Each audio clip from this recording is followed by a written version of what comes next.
Hi everybody, I have another chalk drawing to share with you today. I'm using this book called History Opens Windows, the Ancient Egyptians as inspiration for this chalk drawing. I find that I can draw things that are drawn, but I can't necessarily draw something right out of my head, so this is going to be helpful. So here are my plans for my 6 chalkboards on our wall, and we're going to work on the upper left drawing. And this is a closer look at that drawing from that book that I'm finding as inspiration. So I'm going to start off by outlining the general shape of what I want to draw using white chalk. And this is, the white chalk that I'm using is kind of a cheapy white chalk, whereas the colored chalk that I'm using are Chalk Pastels by Sargent Art.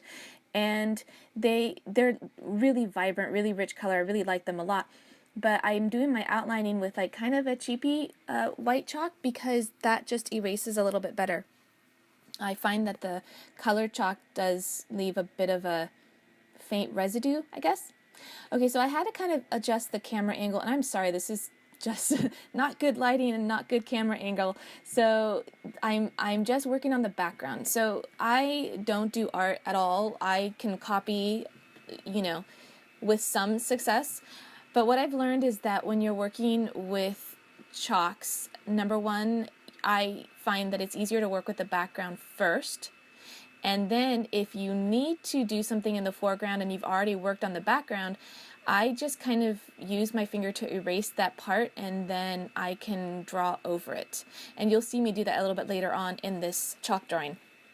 Because if you just work on the foreground first and then you try to fill in the back, then as you fill in around your drawing, you end up kind of distorting the drawing a little bit. So this is just what I found to work pretty well for us.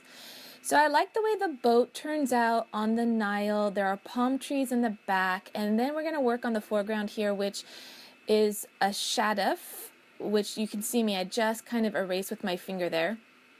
And then I'm just drawing it in white first, and then I'll come back in with some color.